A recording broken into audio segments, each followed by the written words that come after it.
माननीय भोला सिंह जी। धन्यवाद सभापति जी, आपने मुझे रेल बजट 2024 और 25 की अनुदान मांगों पर बोलने का मौका दिया। मैं 18वीं लोकसभा के पहले बजट सत्र में पहली बार बोलने के लिए खड़ा हुआ हूं। इसके लिए मैं अपने क्षेत्र की जनता का भी आभार करता हूं कि उन्होंने लगातार तीसरी बार मुझे बुलंदशहर से इस सदन में आने का मौका दिया। सभापति महोदय, पिछले 10 सालों में माननीय प्रधानमंत्री जी के नेतृत्व में माननीय मंत्री जी के द्वारा देश में रेलवे के क्षेत्र में बहुत ही ऐतिहासिक कार्य विकास के रूप में, यात्रियों को सुविधा देने के रूप में और जो हमारी रेलवे लाइनें थी उनको विकसित करने के रूप में। जब हम पहले 2014 से पहले रेल में सफ़र करते थे तो जब स्टेशन से जाते थे तो बहुत गंदा स्टेशन हमको देखने को मिलता था, और जब हम ट्रेन में बैठते थे तो बाथरूम के बाहर खड़ा होने में भी दिक्कत होती थी।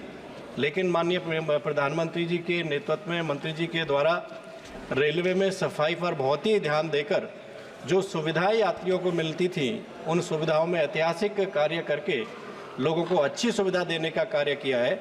इसके लिए मैं माननीय मंत्री जी को बहुत बहुत बधाई देता हूं, उनका धन्यवाद करता हूं। सभापति महोदय, आधुनिक ट्रेनें भी बनाई हैं सरकार ने। पिछली बार जब हम देखते थे 14 से पहले जब दिल्ली आते थे तो रेल भवन के पास में लंबे समय आज़ादी से लेकर वो पुराना इंजन नज़र आता था, लेकिन आज हम देखते हैं तो हमको अपने सरकार की बहुत ही ऐतिहासिक ट्रेन जो वंदे भारत ट्रेन चली है उसका मॉडल हमको देखने को मिलता है।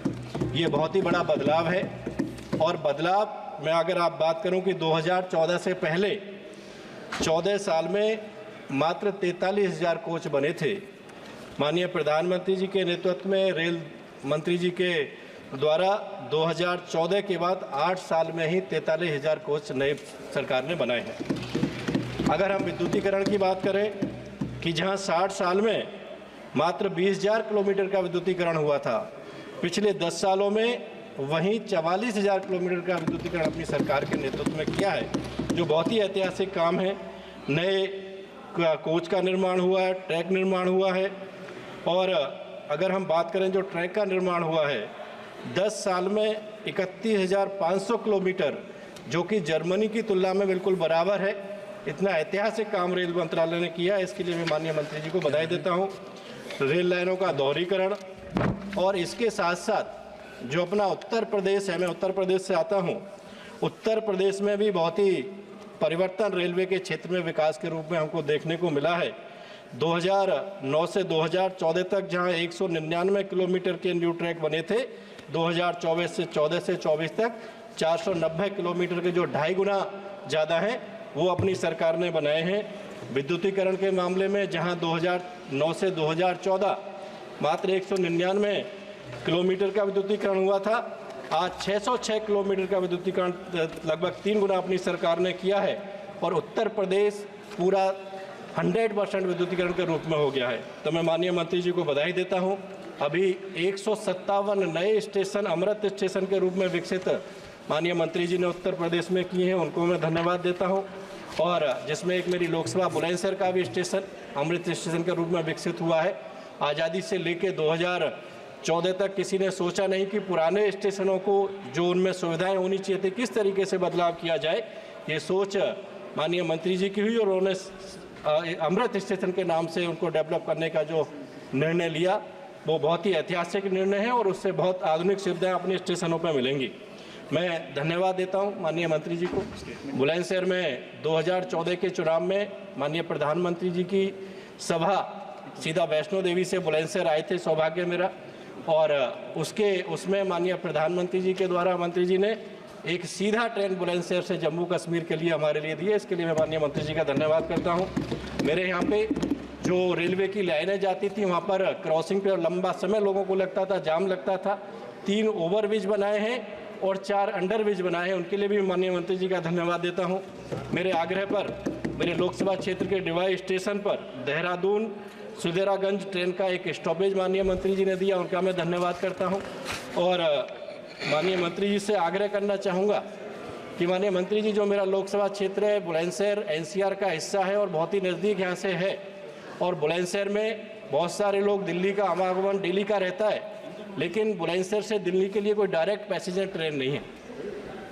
और बहुत सारे अपना दूध का उत्पादन, सब्जियों का उत्पादन, फलों का उत्पादन, आलू का उत्पादन जो एनसीआर के लिए सप्लाई बुलंदशहर से दिल्ली और एनसीआर के लिए सप्लाई होता है, तो बहुत सारे लोगों को अच्छी सुविधा मिल सकती है अगर कोई डायरेक्ट ट्रेन बुलंदशहर से दिल्ली के लिए चले, क्योंकि कोई भी आवागमन नहीं है।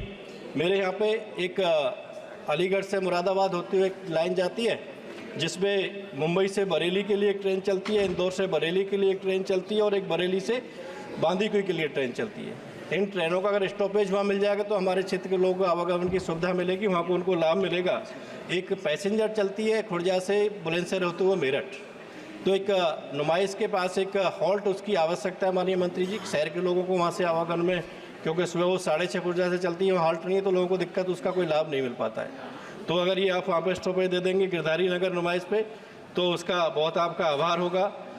एक सर्वे चोला से बुलंदशहर और एक बुलंदशहर से जहांगीराबाद अनूपसर होते हुए डिवाई, जहाँ पर Narora atomic energy power station भी है, वहाँ तक के लिए पिछली सरकारों में हुआ था, लेकिन वो पेपर पे ही रहा, कुछ उसमें कार्य हुआ नहीं, इसलिए कोई सुविधा भी नहीं वहाँ से मिल पाई। माननीय मंत्री जी, मैं आपसे अनुरोध करना चाहता हूँ कि या तो कोई डायरेक्ट ट्रेन आप बुलंदशहर से चला दें, नहीं तो ये जो अपना दिल्ली से अलीगढ़ लखनऊ वाला मार्ग है, हमारे यहाँ से प्रदेश की राजधानी लखनऊ के लिए जाने के लिए कोई ट्रेन की सुविधा नहीं मिलती है, क्योंकि या तो हापुड़ से लेनी पड़ती है, अलीगढ़ से लेनी पड़ती है। तो अगर चोला पे चोला बिल्कुल जहाँ जेवर एयरपोर्ट बन रहा है उसके बीच में है, बुलंदशहर से सटा हुआ और बुलंदशहर का हिस्सा है, अगर उस स्टेशन को आप चोला स्टेशन को कुछ लखनऊ दिल्ली जाने वाली ट्रेनों को स्टॉपेज दे दें, नया बुलंदशहर के नाम से उसको अगर नाम दे दें, तो सुविधा बुलंदशहर वालों को दिल्ली आने जाने की भी मिलेगी और लखनऊ जाने की भी मिलेगी। मैं आपसे यही अनुरोध करता हूं।